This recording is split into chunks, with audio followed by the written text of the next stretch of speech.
Esta é a história das constelações, mas também é a história sobre como os humanos contaram suas histórias. Nos episódios anteriores de Ancestrais, vimos como o autor Flávio Joséfo, historiador judeu do primeiro século, apresenta a origem das constelações em Sete, filho de Adão, que teria sido o primeiro a estudar astronomia e teria passado para os seus descendentes, até que Noé e seus filhos legaram aos sumérios e babilônios. O mundo, após a catástrofe, desenvolveu uma pujante civilização na Mesopotâmia, onde surgiu a astrologia e temos os primeiros registros astronômicos.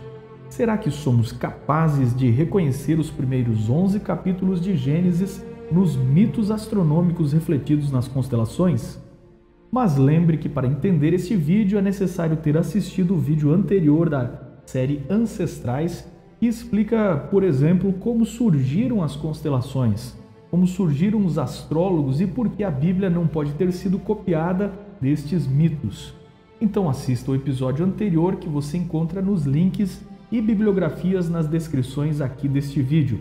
Assista também a primeira temporada que você encontra na playlist do nosso canal. Por favor, deixe sua curtida e compartilhe para ajudar a divulgar mais esse trabalho. Inscreva-se acionando o sino de notificações para ser avisado dos próximos episódios. Ancestrais é uma produção tendo como base a investigação de Gênesis 10 e 11 e as linhagens dos filhos de Noé. Fique agora com um estudo inédito sobre a história das constelações.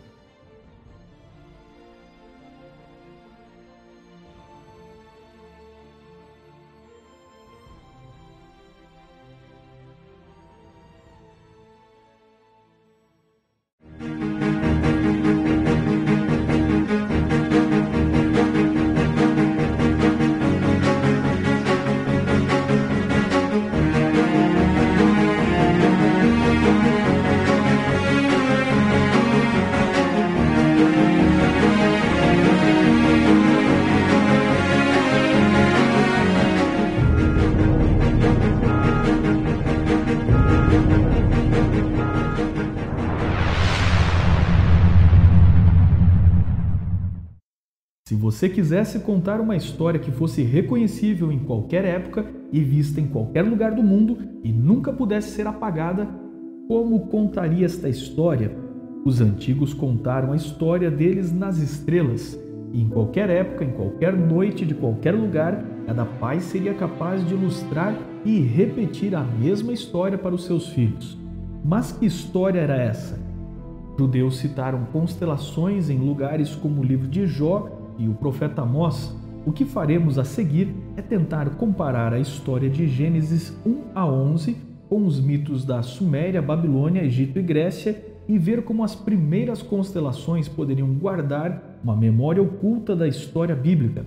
Partimos do pressuposto que as semelhanças apontam uma origem comum, mas as dessemelhanças indicam sua autenticidade e independência textual. Antes de nosso estudo, faremos algumas ressalvas. Primeira, estamos no campo das pesquisas e não das certezas. Não cabe a nós definirmos estas possibilidades como verdades definidas, dogmas ou crenças. Ninguém quer criar uma doutrina com este vídeo. O objetivo desse canal é abrir possibilidades para avaliação. Novas descobertas podem acrescentar ou remover ideias deste estudo ou até mesmo anular a ideia apresentada neste vídeo. Segundo, tomaremos por ponto de partida o texto de Flávio Joséfo a respeito de Sete, pois ele é o historiador antigo e, em linhas gerais, muito fiel ao texto do Antigo Testamento e bastante cuidadoso com suas fontes. Neste caso, Sete teria criado a astronomia, provavelmente as constelações, mas depois do dilúvio, o paganismo transformou este conhecimento na astrologia. Para reconstruir as constelações babilônicas no zodíaco e asterismos mais antigos que conseguimos encontrar, usaremos a reconstrução feita por Gavin White, autor de Babylonic Star Lore, um mapa estelar da antiga Babilônia. Dito isso, vamos trabalhar cruzando os dados dos temas bíblicos com os temas pagãos e sobrepondo as constelações. A história bíblica é a história do grande conflito entre o bem e o mal. Os símbolos bíblicos são símbolos que precisavam ser compreensíveis às pessoas de sua época. Os profetas escolheram símbolos que eram conhecidos pelas culturas de seus dias. Assim, Isaías e Jó falaram do Leviatã, criatura conhecida nos mitos pagãos. Gênesis fala de uma serpente e Apocalipse usa a figura de um dragão de 7 cabeças para identificar Satanás. Não porque os autores acreditavam em dragões ou porque estavam copiando a mitologia dos povos do Antigo Oriente e também falavam sobre este tema, mas porque a ideia expressa pela imagem do símbolo era conhecida no imaginário coletivo. Símbolos tornaram as ideias mais claras e o abstrato mais compreensível. Por isso, o dragão era identificado como a serpente do Éden, quando na verdade era apenas o velho disfarce do diabo. É por isso que uma crítica à Bíblia do tipo "não confio em um livro que conta a história de uma serpente que fala" é uma crítica tola, fruto de quem não conhece o texto, desconhece a teologia e o conceito expresso pelo símbolo da serpente ou do dragão. Nunca existiu uma serpente que falou, mas havia o inimigo de Deus, o mestre do ilusionismo, mostrando que um animal que estava com um fruto proibido aparentemente tinha passado a falar. Caso um humano comesse tal fruto, talvez passaria a condição de um deus. A história trata sobre como o homem pode ter se iludido ao desconfiar do que Deus diz. Igualmente, quando homens modernos ridicularizam este relato, fazendo piadas sobre cobras que falam, estão caindo na mesma ilusão, desconfiando da palavra de Deus, tal como o casal do Éden desconfiou. Assim como na Bíblia os símbolos como o dragão, serpente, expressam conceitos, as constelações são construídas em imagens simbólicas que nos transmitem uma mensagem ou uma história. Por exemplo, a constelação de Libra não é a imagem de uma balança, mas a ideia da justiça e equilíbrio transmitida pela imagem de uma balança. A seguir, dividiremos as constelações em quadros de histórias temáticas que podemos achar semelhanças com temas bíblicos. Os antigos sumérios dividiam suas estrelas entre Anu, o senhor do céu, Enlil, o senhor do vento, e Enki, o senhor da terra e da água. Começaremos nossa análise do céu mesopotâmico por aquilo que o autor Gavin White chamou de constelação dos deuses sentados e homens em pé. Tratam-se de homens com corpo de serpente que habitavam o monte sagrado, que seria uma imagem da terra primitiva. Esta constelação ficava na maior parte daquilo que hoje chamamos de constelação de Ofiuco, o serpentário. Lembramos que o equivalente bíblico para homem-serpente é o símbolo para Satanás, o inimigo de Deus, que no início foi um anjo que habitou no Monte Santo e desejou estar acima do Altíssimo, conforme ilustrado na tipologia do rei da Babilônia em Isaías 14 e no rei de Tiro em Ezequiel 28, ilustrações humanas para descreverem a origem e motivos do anjo rebelde. No Egito, o templo de Dendera, a mesma constelação era representada com o deus Ra em seu trono, com a serpente do submundo a lhe servir de barca. Ofiuco é, para os gregos, o deus Apolo lutando com a serpente em Delfos, mas para os romanos era Asclépios, que aprendeu com uma serpente que conhecia ervas curativas o segredo de manter a morte sob controle. No céu babilônico, ao lado da constelação dos deuses sentados e deuses em pé, há uma figura feminina chamada de cabra, mas os babilônios a tratavam como uma mulher sentada, que era uma imagem da deusa Gula, uma deusa patrona da cura e da medicina, mas que também enviava doenças. Ela lembra o mito sumério da Senhora da Costela, um tipo de Eva da Mesopotâmia, aquela que habitava o jardim e viu seu marido ficar doente depois de comer algumas plantas. Logo em frente aos deuses sentados, inicia a temática sobre a morte. Os babilônios representavam Enlil, senhor do anel e da vara, um deus do vento, do ar, que separava as águas e o céu. Enlil é um árbitro e civilizador. Ele entrega ao homem a primeira ferramenta, um tipo de enxada e picareta, e o mandava lavrar o solo, abrir canais e construir. Enlil é parte de uma tríade dos mais importantes deuses sumérios, juntos com Enki e Anu. Mais tarde, nessa região, os gregos criariam a constelação do boieiro, pastor ou boiadeiro, que ganhou este nome porque, segundo a mitologia grega, ele era filho de Deméter, um lavrador que dirigiu os bois da constelação da Ursa Maior, que era vista como um arado. Em algumas versões, ele é inventor do arado. Outro mito grego diz que o boieiro era Arcas ou Arcturus, filho de Zeus e Calisto, que, transformada por Zeus, foi posta no céu como a constelação da Ursa Maior. Mas o boieiro era, na antiga Babilônia, o deus Enlil, líder do panteão babilônico, patrono dos agricultores. Infelizmente, sabemos muito pouco sobre o significado desses deuses e símbolos para os antigos, mas a temática toda nos lembra Gênesis capítulo 3. Uma mulher diante de uma serpente que conversa com ela. Algo é negociado, o Deus Supremo aparece e destina o primeiro casal a lavrar o solo, até que a morte chegue e os devolva ao pó da terra. Aparentemente, este era o tema original da constelação. Depois, os pagãos mudaram os personagens para o homem-serpente da constelação dos deuses sentados e a mulher passou a ser a deusa Gula. Mais tarde, os egípcios receberiam este legado, mudando para o deus Ra e a serpente do submundo, e passariam aos gregos, que converteram na constelação do Serpentário. A constelação suméria do arado estava onde hoje vemos a maior parte da constelação de Draco, o dragão. Na vida agrícola sumeriana, o arado, quando não estava em uso, ficava suspenso num pino, e neste caso o polo da eclíptica no ponto central do céu. O arado é a atividade do homem após o pecado no livro de Gênesis, até que chegue o próximo estágio, as constelações babilônicas chamadas de vagão e vagão do céu. Acima do arado, os babilônicos imaginaram um lobo que rói a corda e solta o arado, como que soltando a história humana, dedicada daqui em diante a lavrar o solo e ganhar seu pão até voltar à terra de onde foi formado. O vagão estava no local onde hoje está a Ursa Maior. A literatura babilônica identificava o vagão como uma caixa fúnebre e transportava o cadáver ao cemitério. Do folclore árabe ainda se conserva o conceito de que estas estrelas identificam pessoas num funeral. Na versão egípcia, estas constelações são uma deusa hipopótamo no lugar que hoje vemos Draco, e a pata de bovino no lugar onde os sumérios viam o vagão e nós vemos a Ursa Maior.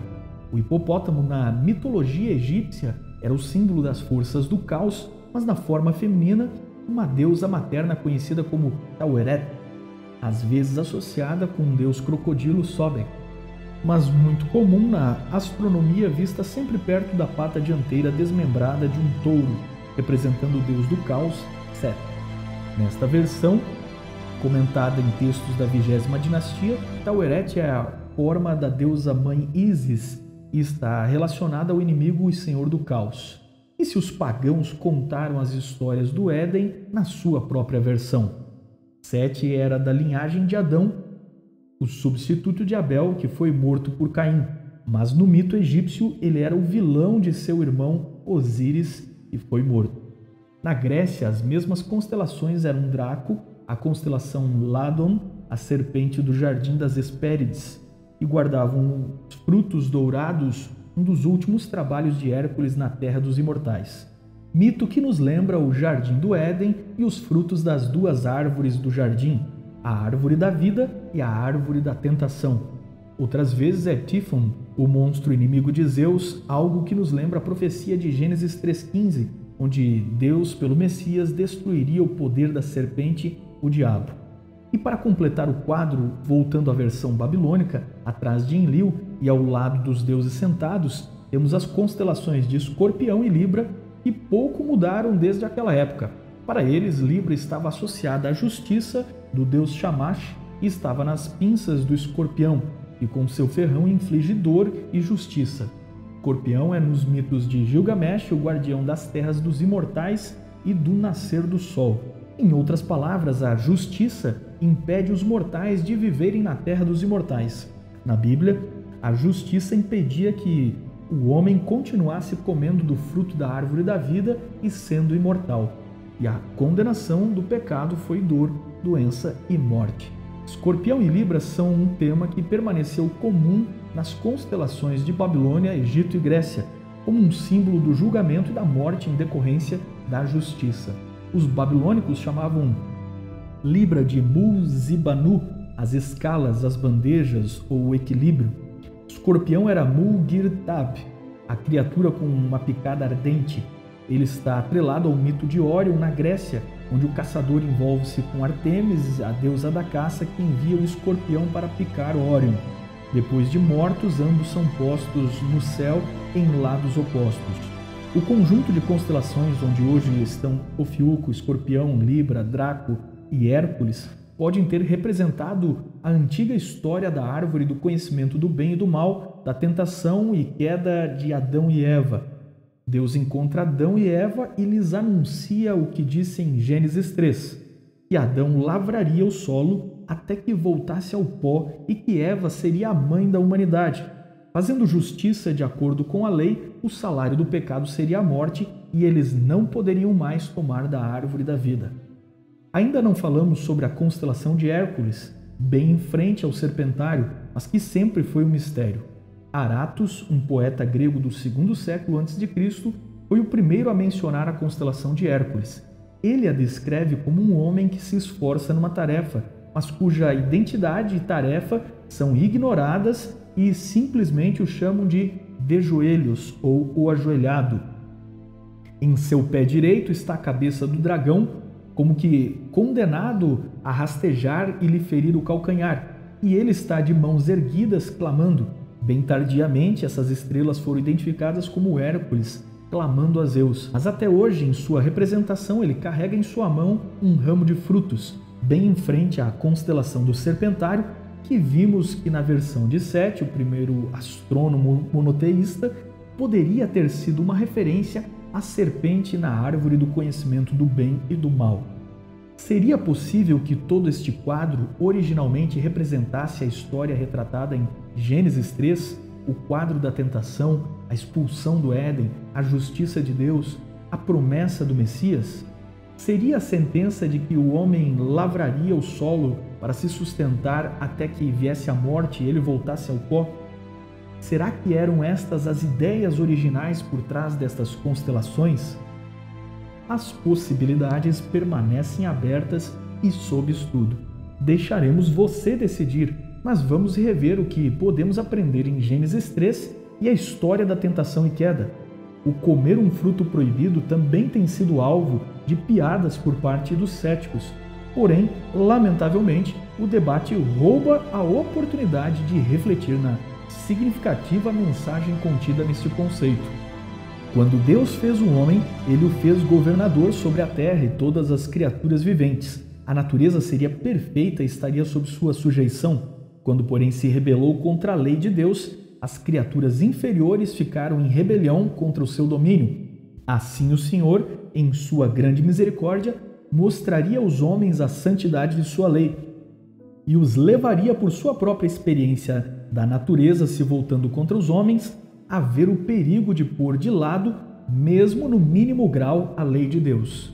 Se tivesse sido designada a Adão alguma prova grande, aqueles cujo coração se inclina para o mal desculpar-se-iam, então dizendo: isto é uma coisa trivial e Deus não é tão exigente a respeito de coisas pequenas.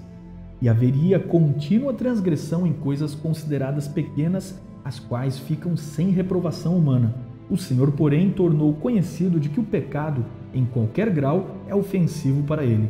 A falta de reconhecimento do homem moderno de seu estado espiritual caído, sua visão naturalista da existência da maldade na natureza, seu prazer com aquilo que ele mesmo sabe ser moralmente cruel, é a própria prova da rebelião humana contra Deus.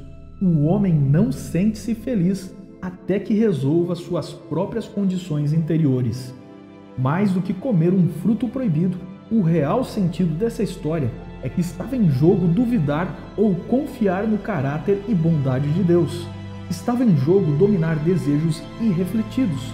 Estava em jogo a ambição de serem deuses. A morte, a doença e a tragédia que vivemos até hoje são agora uma consequência de nossa decisão de desconectar de Deus, arruinando nossa natureza e do planeta pelo qual somos responsáveis. Daquele momento em diante, Deus colocou em prática um plano para que o homem não apenas fosse salvo desta condição, mas decidisse que quer ser salvo desta condição de queda espiritual que afeta todas as outras áreas de nosso ser. Veremos no próximo episódio como este plano foi apresentado, conhecido pelos povos da antiguidade e também pode estar registrado nas antigas constelações. Não perca aqui na segunda temporada de Ancestrais.